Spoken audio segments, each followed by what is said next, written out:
스튜디오에 대형 세트가 완성됐습니다. 이곳에서 우리는 한 가지 게임을 할 겁니다. 게임을 위해 남녀 대학생 등 50명을 초대했습니다. 그리고 이들을 임의로 25명씩 두 그룹으로 나누었죠. 지금부터 여러분은 흥미로운 게임을 보게 될 겁니다. 오늘 실험에 참가해 주신 여러분을 진심으로 환영합니다.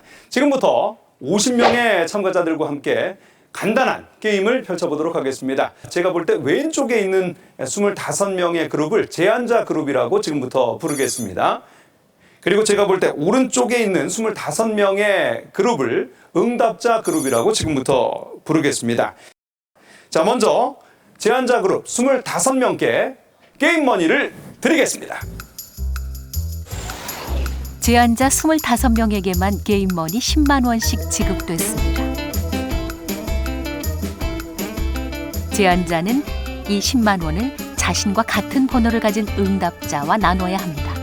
얼마를 나눠도 상관없지만 만약 응답자가 제한받은 몫을 거부하면 둘 다 한 푼도 가져갈 수 없습니다. 30초의 시간을 드립니다. 결정해 주십시오. 과연 어떤 선택을 할까요? 가능한 한 자신이 많이 갖고 응답자에게는 조금만 나눠주는 것이 이익일 겁니다. 기존 경제학에서도 그것이 가장 합리적인 선택이라고 말하죠. 자, 제안자들이 과연 얼마나 제안을 했을지 상당히 궁금한데 다 같이 확인을 해보겠습니다. 보여주십시오. 그런데 결과는 예상과 달랐습니다. 제안자 25명은 10만 원의 절반이 넘는 돈을 응답자와 나눴습니다. 매우 이타적인 분배를 선택한 거죠. 박성호 씨, 예? 마이크 좀 받아주시겠어요? 상당히 많이 나누실 생각을 하시네요. 어차피 게임 돈이기 때문에 예. 제 게임 것도 돈이- 아니었잖아요 처음에. 그냥 7만 원 정도면 그래요? 하용 씨는 조금 인색하신 것 같은데요? 아니 그게 이제 동생들이 숙소에서 지금 밥을 못 먹고 있어갖고요. 네. 그래갖고 10,000원씩 이렇게 나눠 가져서 예. 밥이라도 이렇게 한 끼 먹으려고. 예. 네. 그래서 일부러 6만 원만 딱 챙겨가려고. 네. 네. 그래서 6인조니까 네, 아무래도 예. 자, 그러면은 응답자 여러분들도 과연 얼마나 제안을 했는지 볼 수 있도록 응답자 여러분께 제안자 그룹의 이 제안 내용을 공개해 드리겠습니다. 제한된 금액을 확인하는 응답자들. 이들은 자신과 같은 번호를 가진 제안자가 누구인지 전혀 알지 못합니다. 예상보다 금액이 많아서일까요? 다들 즐거워하는 표정입니다.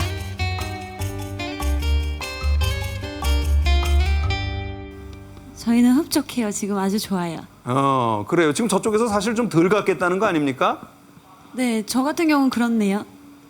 그래요. 어떤 분인지 궁금해요. 근데 정말 예상보다 많은 액수를 제가 볼 때는 제안을 해 주셨습니다. 응답자 그룹에도 하나의 권리가 있습니다. 제안자가 여러분의 몫으로 제시한 금액을 받아들일지 말지를 결정하는 것입니다. 응답자 여러분께 30초의 시간을 드리겠습니다. 이제 응답자들이 결정할 시간입니다. 제안자가 제시한 금액을 받아들일까요? 아니면 거부할까요? 거부하면 둘 다 빈손으로 돌아가야 합니다. 물론 많은 금액을 제안받은 응답자들은 고민할 이유가 없습니다. 하지만 적은 돈을 제안받은 응답자는 어떤 선택을 할까요?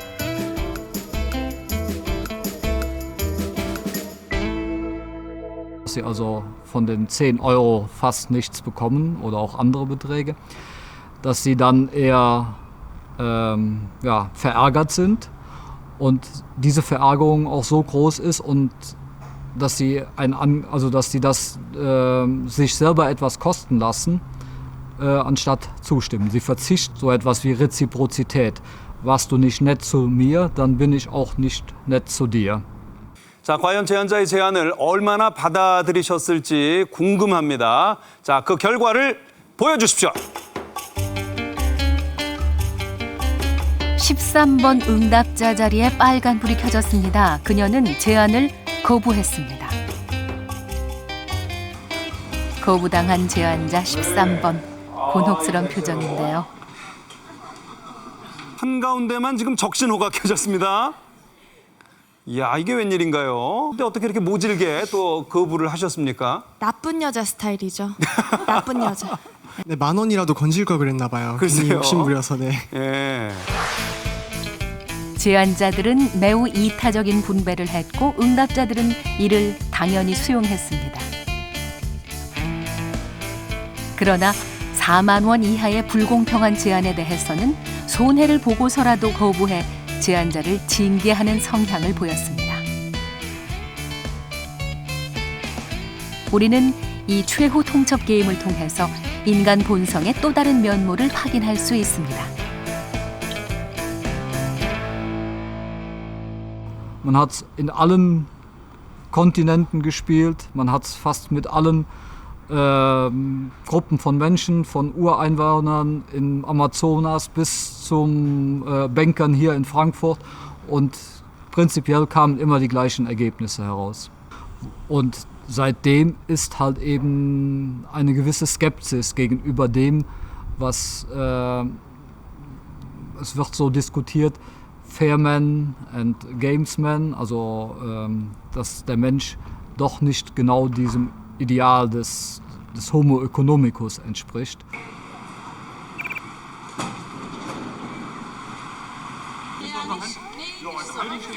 독일 막스 플랑크 연구소 영장류센터는 세계에서 가장 유명합니다.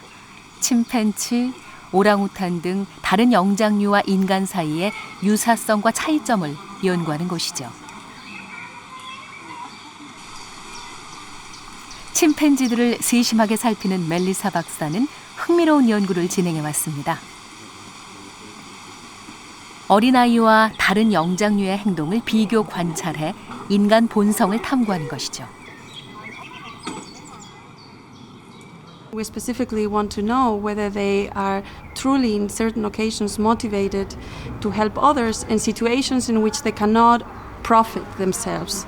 So in situations in which we can rule out that they are having some selfish motivation to engage in this cooperative interaction.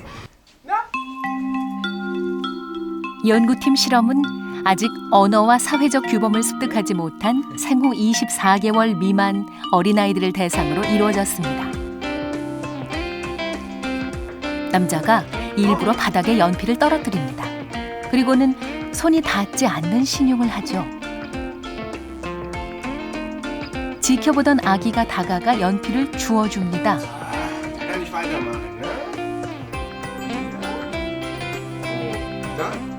이번에는 빨래 집게를 떨어뜨립니다. 비슷한 실험을 반복했지만 결과는 항상 같았습니다. 겨우 걸음마만 뗀 어린아이들이 본능적으로 타인의 곤란한 상황을 이해하고 협력하는 행동을 보여준 것이죠. They show this ability before a lot of socialization has been going on. So it seems like to develop helping, something like moral education is not necessary. It's rather that we bring this as humans by nature, and then moral education can build upon that. 인간에게는 아무런 보상이 없어도 이타적으로 협력하는 본성이 있습니다. 이는 인간이 자신의 이익에 따라 행동하는 호모 에코노미쿠스적인 존재만은 아님을 확인시켜 줍니다. They understand the goal that he's trying to achieve, so they have the cognitive capacity to understand what he needs, what he wants, and in this situation in which he cannot do it alone, they have the motivation to help him and act on his or her behalf. And this is something that we found in both species.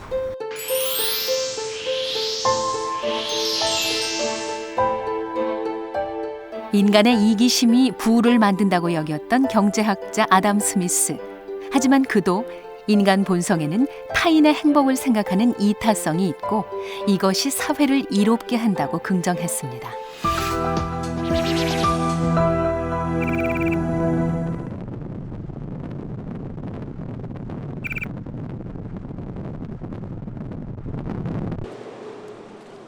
미국 축산업 중심지 버몬트. 버몬트가 자랑하는 유명한 유기농 아이스크림 회사가 있습니다.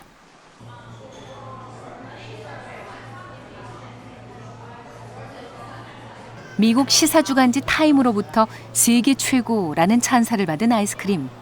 여기에는 맛 외에 소비자를 사로잡는 또 다른 매력이 있습니다. 바로 기업의 이익을 지역 공동체와 함께 나누는 독특한 사업 방식입니다. From what I understand, a lot of the milk, the dairy, Vermont's a dairy state, so a lot of the dairy farms here will sell their milk to Ben & Jerry's. They make the ice cream here in Vermont, for the most part, and if you're from Vermont, you just kind of know. They're involved in earth-friendly contributions. They're currently, I think they're trying to make their products 100% free trade or fair trade.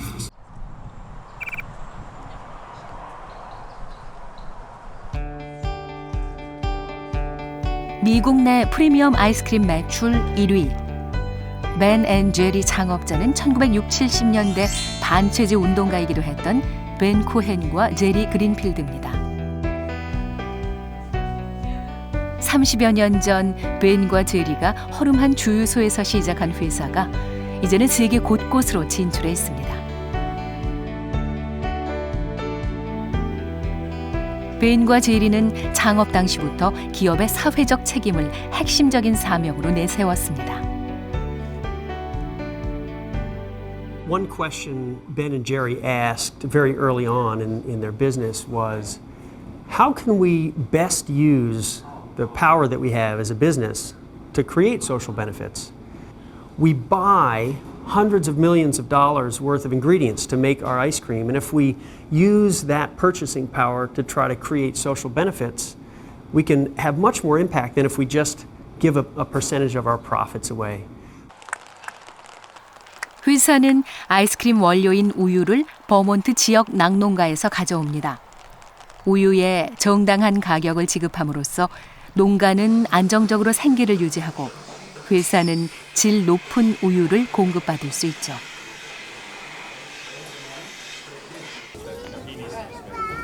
또 지역의 일자리를 만들고 수익금 일부는 사회에 기부합니다. 이런 사업 방식은 소비자들에게 큰 호응을 얻고 있습니다.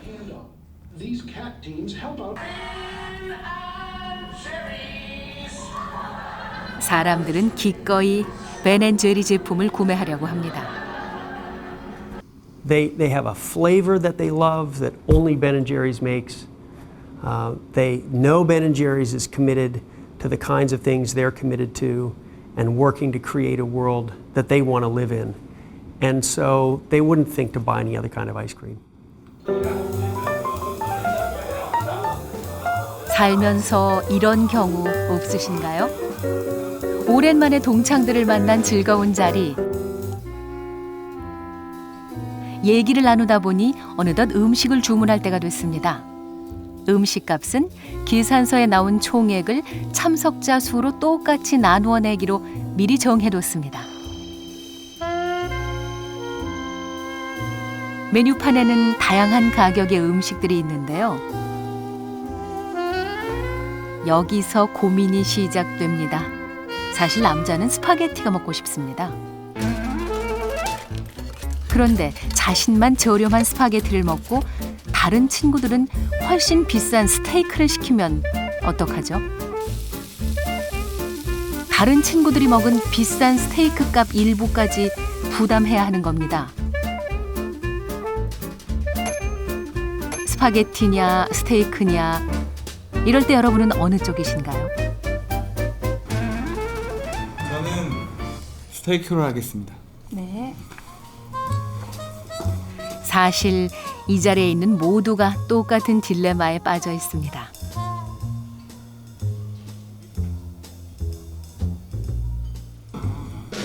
잠시 후 주문한 음식이 나왔습니다.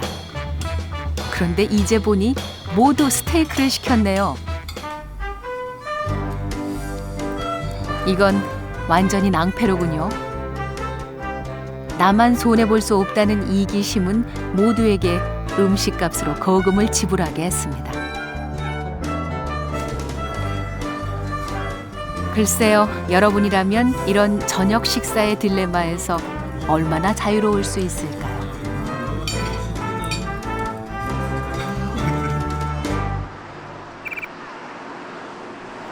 인간의 이기심은 때로는 비극을 낳습니다.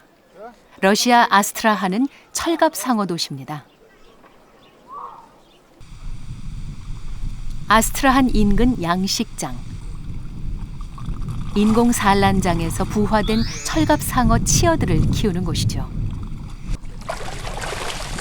카스피해산 철갑 상어는 최고급종으로 국제시장에서 비싼 가격에 거래되는 귀한 몸입니다.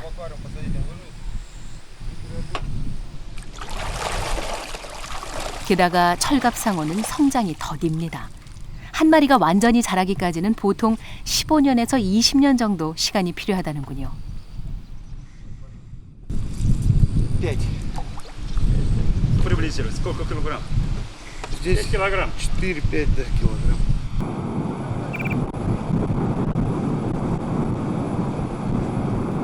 러시아 심장부를 흐르는 볼가강. 카스피해로 합류하는 강 하구는 철갑상어 서식지입니다. 철갑상어들이 잘 지나다닐 수 있도록 배들이 수초를 정리합니다. 어부들의 고깃배가 강에 나왔군요. 철갑상어잡이는 오랜 세월 이 지역 어민들의 중요한 수입원이었습니다. А сейчас у нас нет так. Мы все отпускаем. Нет в прилове у нас. Только стерлядок.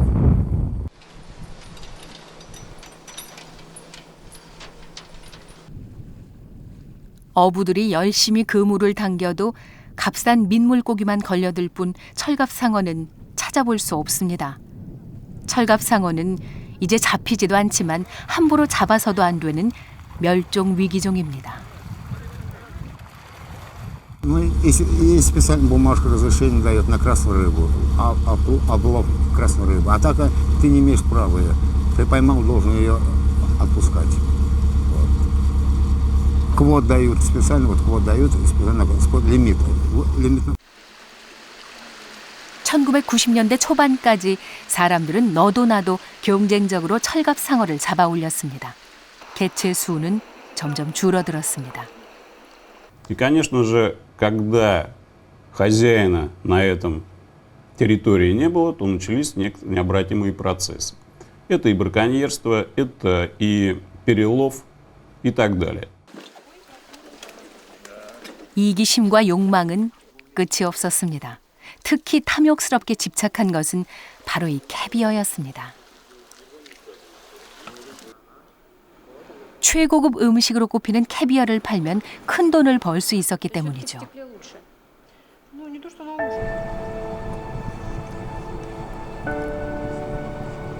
수많은 생명이 꿈틀대는 볼가강은 풍요의 강입니다. 철갑상어는 그 중에서도 자연이 준 최고의 선물이었죠.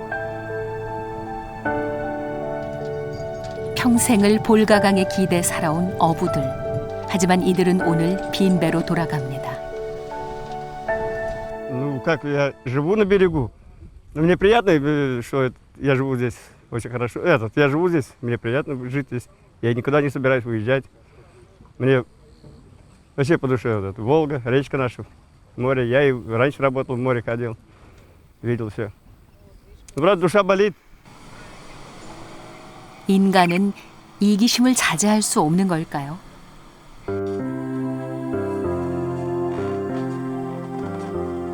이 질문에 새로운 가능성을 제시한 학자가 있습니다. 엘리너 오스트롬 교수. 그녀는 사람들이 서로 협력하는 제도를 만들면 공유 자원도 얼마든지 잘 관리하고 오랫동안 이익을 누릴 수 있다고 말합니다. 오스트롬은 이 공유 자원 관리에 관한 연구로 2009년 노벨 경제학상을 받았습니다. If no one owns them, if they are truly open access, then there's a very strong temptation to go ahead and take whatever I can.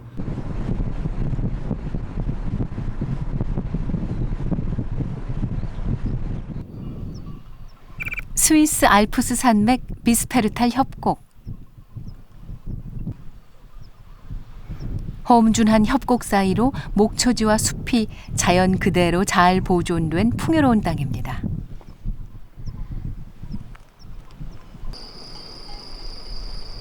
해발 3,000m, 포근하게 둥지를 틀고 있는 작고 오래된 마을이 있습니다. 알프스 고산 마을인 트르벨은 13세기부터 사람들이 살기 시작한 유서 깊은 곳입니다. 지금은 주민 약 500명이 살고 있죠. 사람들이 소를 끌고 어디론가 향하는데요.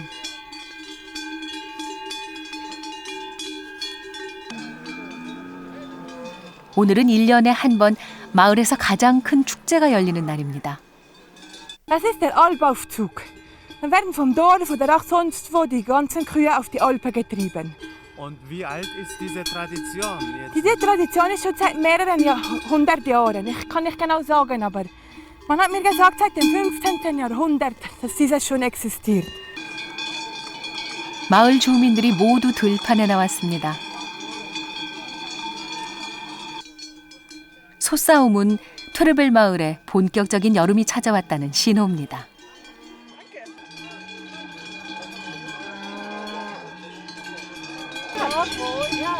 알프스 초원에서 벌어지는 멋진 광경을 즐기기 위해 멀리서 관광객들까지 이곳을 찾아옵니다.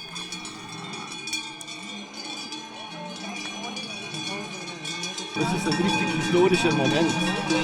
Die Leute freuen sich, die Kühe auf die Alpe gehen. Das gibt es das Wichtige, wie mit den Kühen gekämpft wird. Das wollte das ist die richtige Motivation.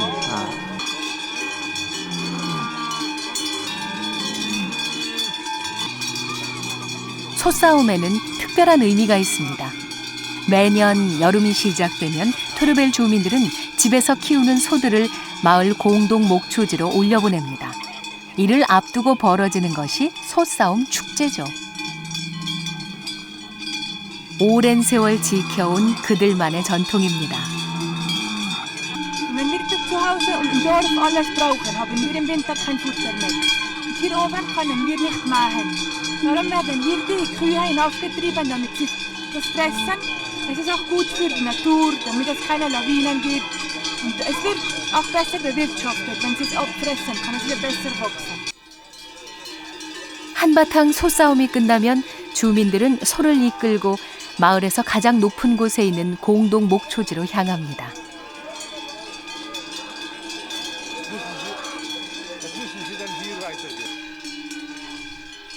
이 목초지는 애초부터 주인이 따로 없는 마을 공동 자산이었습니다. 주민들은 이곳에서 여름 내내 소들을 배불리 먹이고 다가올 겨울을 대비합니다.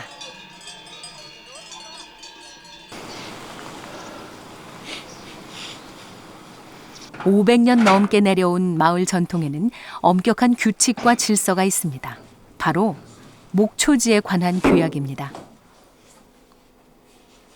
1517 und das Reglement ist auf Tierfell geschrieben, in lateinischer Schrift. Der Inhalt dieses Dokumentes ist eigentlich fast identisch mit dem Inhalt des heutigen Reglementes.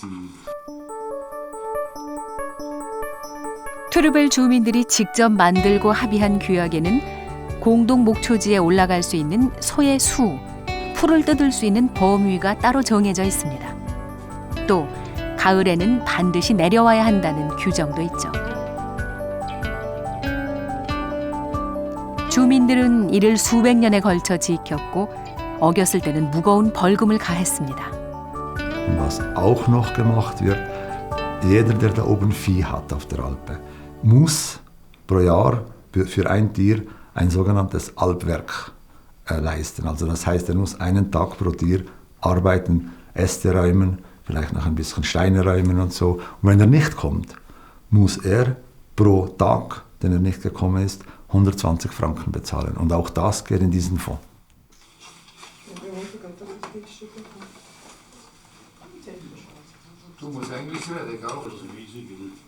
신선한 알프스 목초를 먹고 자란 소와 그 소에서 짠 우유로 만든 치즈는 트르벨의 자랑입니다. 마을에는 공동 치즈 관리소가 있습니다. 주민들이 젖소에서 얻은 우유를 가져오면 이곳에서 치즈를 만듭니다. 치즈가 완성되면 공동으로 분배하죠. 누구도 이 방식에 불만이 없습니다. Wenn man viel Milch bringt, so bekommt man mehr Käse. Wenn man weniger Milch, so bekommt man weniger. Und nachher, wenn man den Käse ausrechnet, also wird der ausgerechnet und nachher wird der an die Bauern und Milch. Anstatt Milch wird der an Käse verkauft, oder? 공동 목초지는 이제 트르벨의 상징입니다. 트르벨 사람들은 알고 있습니다. 모두가 더 많은 소와 우유를 욕심낸다면 공동 자산인 목초지는 금방 훼손될 거라는 것을 말이죠. 그래서 스스로 규약을 만들고 협력했습니다.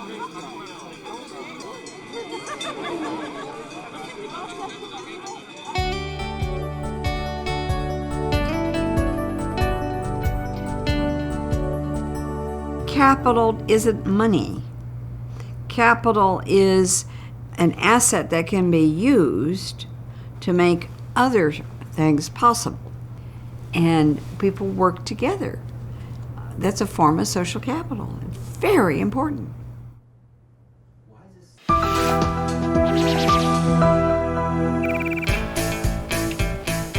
우리는 다시 게임을 해볼 겁니다. 변형 최후 통첩 게임. 그룹의 앞서 진행했던 최후 통첩 게임을 조금 바꾼 것이죠. 이전과 달리 이번에는 퀴즈를 통해 제안자와 응답자를 나눌 겁니다. 응답자 그룹이 됩니다. 우리나라 최초의 라면 값은 15원이다. 간단한 OX 퀴즈를 냈습니다. 퀴즈의 승자는 제안자, 패자는 응답자가 됩니다.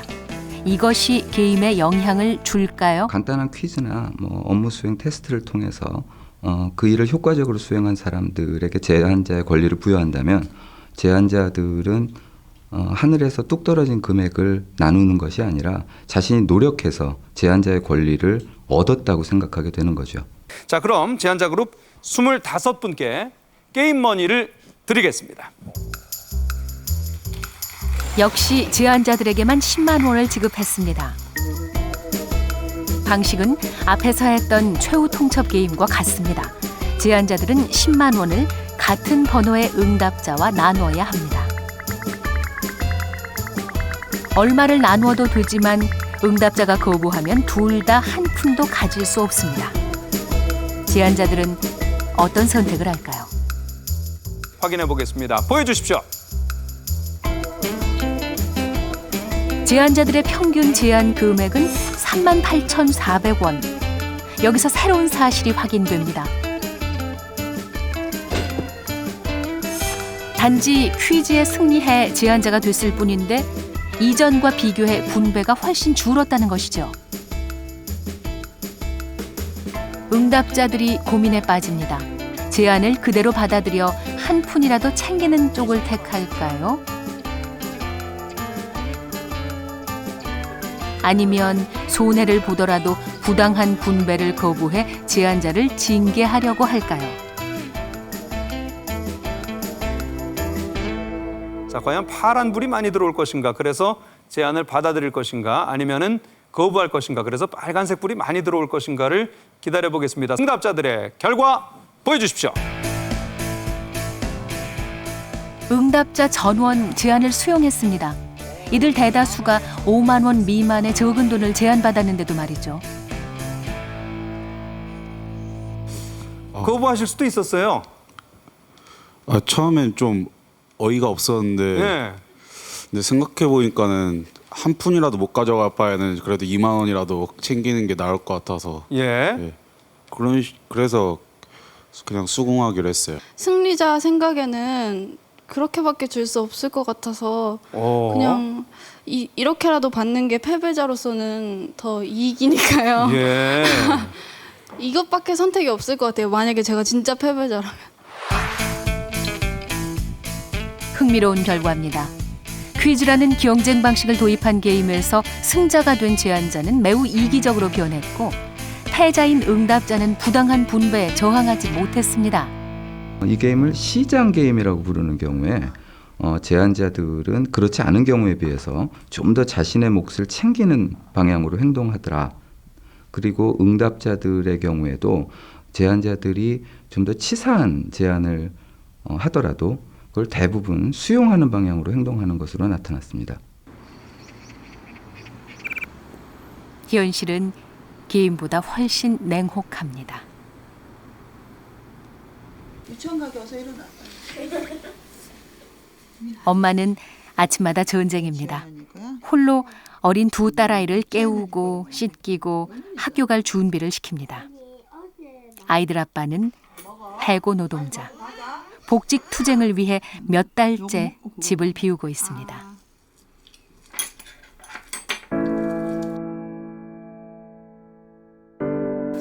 그동안 애기 아빠 월급 안 들어온 게 거의 1년 정도 되고 이랬으니까. 일을 나가자니 이 나이에 좀 일을 좀 뭘 해야 되나? 이런 생각도 들었고요. 그리고 아이가 너무 어리니까 쟤네들을 어떻게 해야 되나? 해고가 결정된 후 설상가상 살고 있는 사원 아파트까지 비우라는 통보가 떨어졌습니다. 그러니까 정말 갈 때라고는 막판에 뭐 어쩔 수 없이 쫓겨나야 되고 그러면은 돈이 없는 이상은 또 빚을 내가지고 뭐 정말 뭐 단칸방이라도 들어가야 되고 그런 방법밖에 없는 것 같아요. 홍미애 씨는 요즘 학교 앞 문방구에서 시간제로 일합니다. 얼마 전 남편 직장에서 노사간 재고용에 합의가 됐지만 이런 식으로 얼마나 더 버틸 수 있을지 막막합니다. 제자리 걸음이라도 하면 다행이라고 생각을 해요. 그런데 제자리 걸음을 못하고 계속 뒷걸음질 치는 사람도 있잖아요. 이거를 누구 탓으로 돌려야 되나 싶을 때도 있고 이게 내 탓인가? 좀 이제 조금만 더 지나면은 이 사회가 미워질 것 같아요. 오직 성장만 바라보고 달려온 세월. 국가와 기업은 무섭게 성장했습니다. 하지만 소수의 승자들이 만들어 놓은 질서 속에서 대다수 사람들은 사회 도태자로 전락하고 있습니다.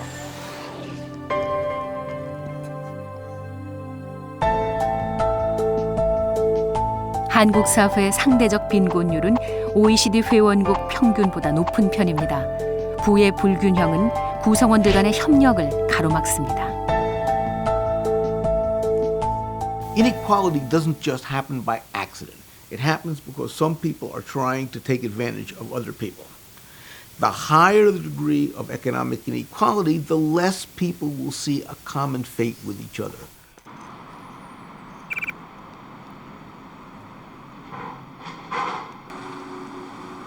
독일 슈타인은 중세시대 건물이 그림 같은 풍경을 만들어내는 아름다운 도시입니다.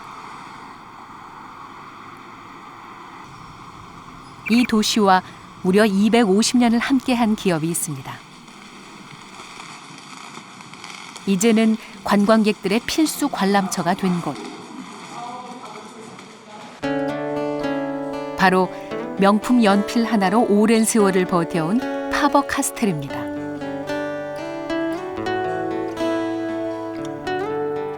(1761년) 작은 연필 공장으로 시작한 파버카스텔은 세계 최초로 육각형 연필을 만들어 연필의 기준이 됐습니다. 수많은 예술가와 정치가들이 이곳의 필기구로 역사적인 기록을 남겼죠.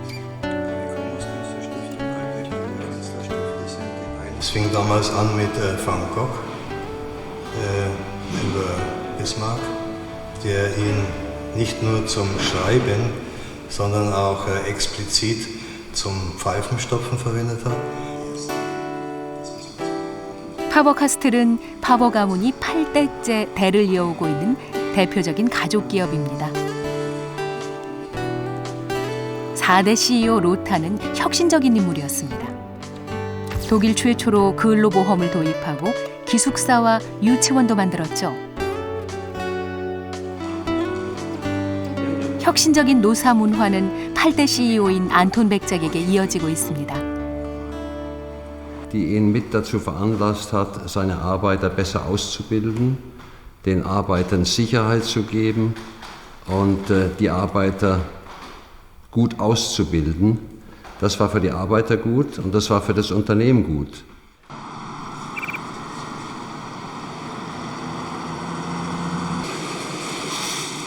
대를 이어 일하는 숙련 노동자는 파버카스텔의 자부심입니다. 전자계산기와 컴퓨터 보급으로 연필 산업에 위기가 왔을 때도, 글로벌 금융 위기가 닥쳤을 때도 회사는 경영 혁신에 최선을 다했지만 직원을 포기하지는 않았습니다. War das bei uns im Hause Faber-Castell eine Selbstverständlichkeit, dass wir zusammen Unternehmensleitung, Personalleitung und Betriebsrat sich an einen Tisch setzen und Vereinbarungen darüber abschließen, wie man denn mit dieser Krise umgeht, um eben keine Mitarbeiter freisetzen zu müssen. Und wir haben es eben durch diese Verhandlungen, durch Abschluss von Betriebsvereinbarungen geschafft, dass nicht ein Mitarbeiter aufgrund der Krise, die auch uns getroffen hat, das Unternehmen verlassen musste.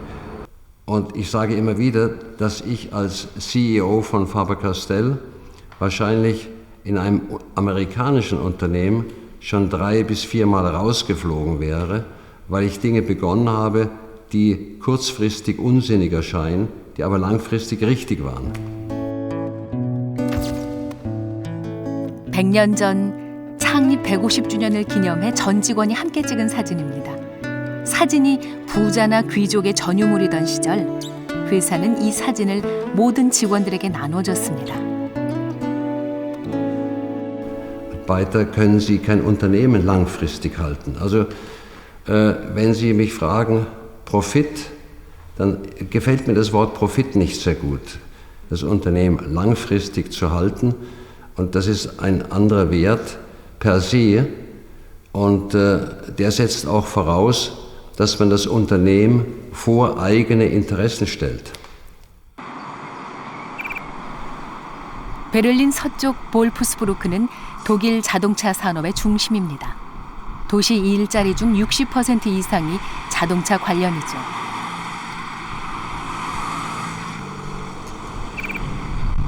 이곳에 특별한 회사가 있는데요. 볼프스부르크 주식회사.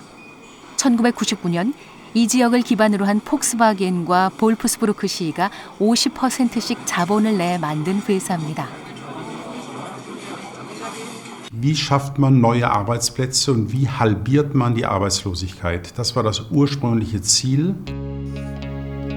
1990년대 초중반 거품 경제가 꺼지면서 폭스바겐을 비롯한 자동차 업계는 심한 경영난에 빠졌습니다. 자동차 산업에 의존해온 볼프스부르크는 인구 5명 중 1명이 실업자로 전락했죠.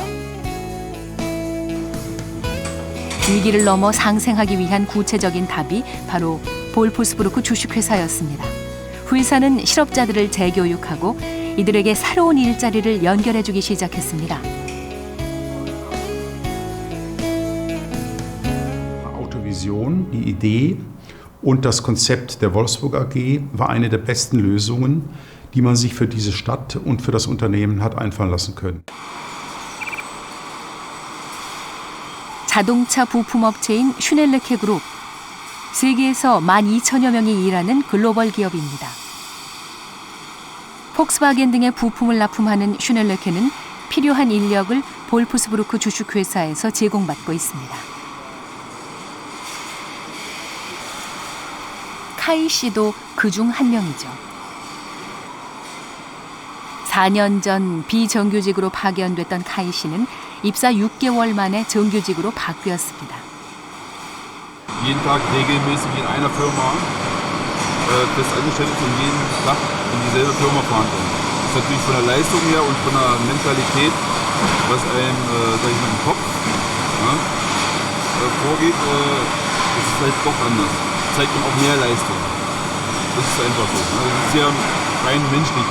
Die auch aus Qualitätsgründen einen langen Auftrag, den sie uns erteilen, sicher sein wollen, dass wir auch dauerhaft feste, gute und die gleichen Arbeitskräfte haben. Auch der Hersteller Volkswagen, BMW, Mercedes möchte keine hohe Fluktuation bei den Arbeitskräften sehen, weil sie die Gefahr auch spüren, dass dadurch Qualitätsmängel entstehen können. 이들의 노력은 성공했습니다.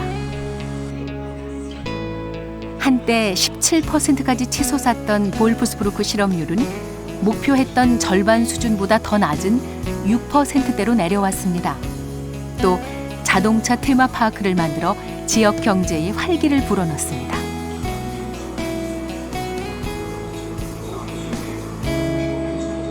Und unter diesem Aspekt sind alle Parteien aufeinander zugegangen. Jeder wollte eine Lösung, weil jeder Angst hatte, dass die Krise nicht endet. Also es bringt sehr viel Arbeitsplätze für die jungen Leute, eine gute Ausbildung. Eigentlich hier für die ganze Region und vielleicht auch ein bisschen für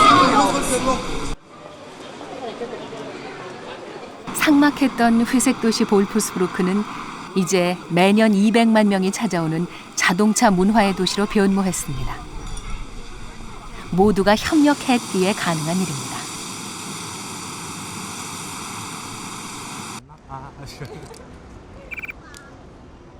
거리에서 모금함을 발견할 때 여러분은 어떻게 하십니까? 어려운 이웃을 도와주세요. 사회복지 공동모금회의 도움을 얻어 협력에 관한 실험을 해봤습니다. 서울역에 마련한 모금함에는 제작진이 준비한 돈을 미리 반쯤 채워뒀습니다. 서울 지하철 2호선 시청역 앞에도 모금함을 설치했습니다. 돈이 하나도 들어있지 않은 텅 빈 모금함입니다.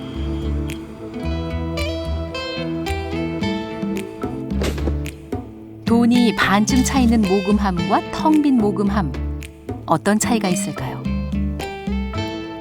안녕하세요. 사랑열매입니다. 먼저 서울역입니다.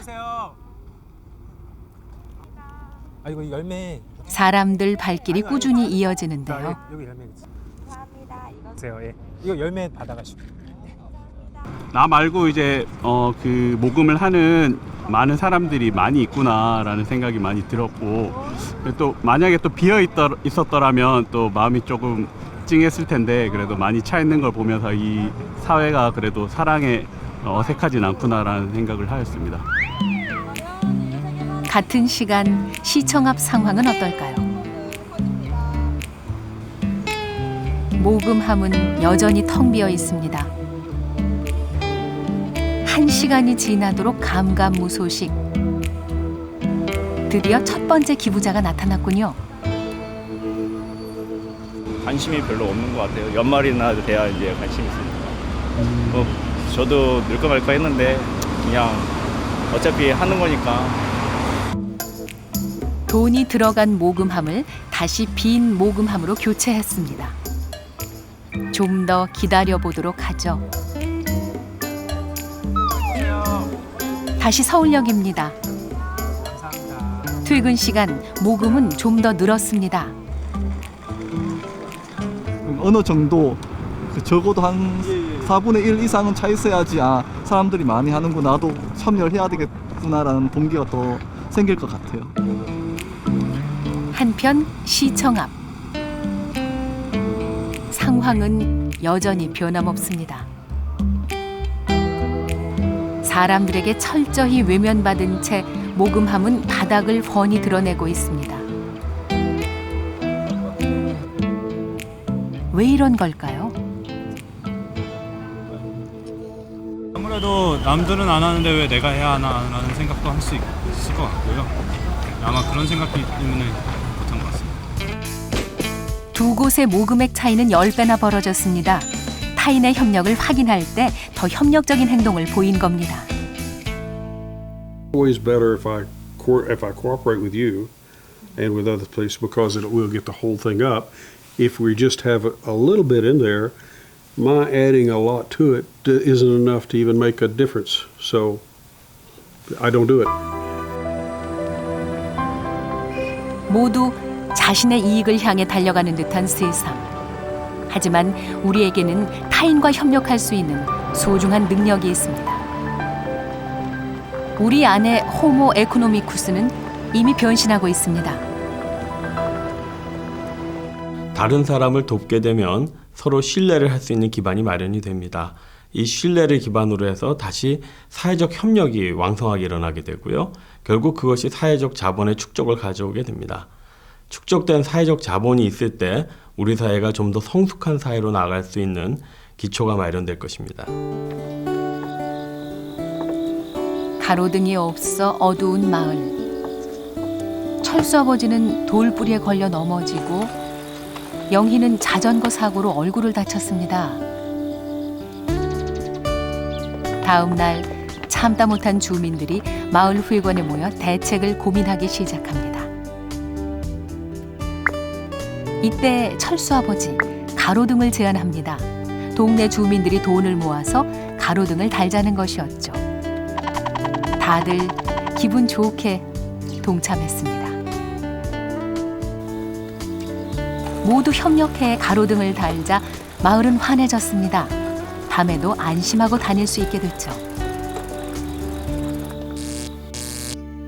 그런데 돈을 모아 가로등을 달자고 합의한 그날 사람들이 딴 생각을 했다면 어땠을까요? 나 하나쯤이야 하는 생각으로 돈을 내지 않고 다들 딴 맘을 먹었다면 말이죠. 마을은 영원히 가로등을 달 수 없을 겁니다. 누군가는 계속해서 다치고 또 불안해하겠죠. 가로등이 있는 사회와 없는 사회, 우리가 갈 길은 어디입니까?